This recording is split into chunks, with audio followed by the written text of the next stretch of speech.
કેશોદમાં તાલુકા કક્ષાનો મિલેટ મહોત્સવ 2026 યોજાયો હતો। ખેડૂતોને 250 ટ્રેક્ટરના મંજૂરી પત્રનું વિતરણ કરવામાં આવ્યું હતું।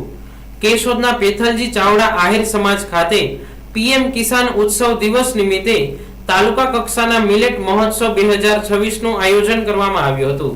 આ મિલેટ મહોત્સવ પ્રસંગે વડાપ્રધાનની વર્ચ્યુઅલ ઉપસ્થિતિમાં કિસાન સન્માન નિધિના 23મા હપ્તાને ડીબીટી મારફત ખેડૂતના ખાતામાં જમા કરાવવામાં આવ્યો હતો, જ્યારે ઉપસ્થિત ખેડૂતોને વિવિધ યોજનાની જાણકારી આપી હતી। આ તકે 250 ખેડૂતોને ટ્રેક્ટરના મંજૂરી પત્રનું વિતરણ કરવામાં આવ્યું હતું।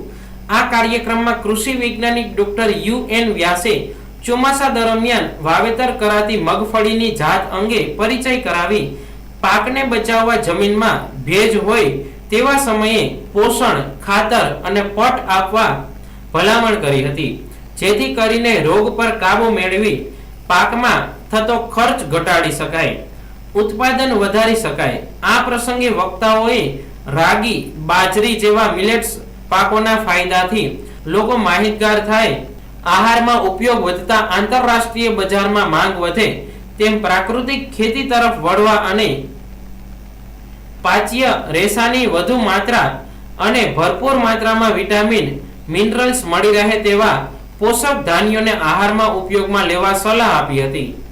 આ તકે ધારાસભ્ય દેવાભાઈ માલમ, તાલુકા પંચાયત પ્રમુખ પ્રતિનિધિ, નગરપાલિકા પ્રમુખ પ્રતિનિધિ, જિલ્લા પંચાયત સદસ્યો, મદદનીશ ખેતી નિયામક એમ.એચ. લાખાણી, આઈઆરડી વિસ્તરણ અધિકારી જીવી ચાવડા સહિત મોટી સંખ્યામાં ખેડૂતો હાજર રહ્યા હતા અને મિલેટ મહોત્સવમાં પ્રદર્શન નિહાળ્યું હતું।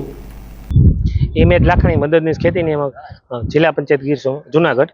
આજે પીએમ કિસાન સન્માન નિધિ અંતર્ગત માનનીય વડાપ્રધાન શ્રી દ્વારા 23મા હપ્તાનું ખેડૂતોને ઓનલાઈન વર્ચ્યુઅલ માધ્યમથી પેમેન્ટ કરવામાં આવેલ, જે અન્વયે તાલુકા કક્ષાનો કૃષિ મેળો મિલેટ મહોત્સવનું આયોજન આપણે કેશોદ તાલુકામાં કરેલું હતું, જે અન્વયે માનનીય ધારાસભ્ય શ્રી દેવાભાઈ માલમ તથા અન્ય તાલુકા પંચાયતના પ્રમુખ, નગરપાલિકાના પ્રમુખશ્રીના પ્રતિનિધિ અને અન્ય મહાનુભાવો પણ હાજર રહેલા અને આ પ્રોગ્રામમાં બોડી સંખ્યામાં ખેડૂત ભાઈઓ તથા બહેનો પણ હાજર રહેલ અને જે અન્વયે આપણે ખેતીવાડી ખાતાની વિવિધ યોજના અંતર્ગત આપણે ટ્રેક્ટર ઘટકમાં મંજૂરીનું વિતરણ કરવામાં આવેલું। 250 ખેડૂતોને મંજૂરી પત્ર વિતરણ કરવામાં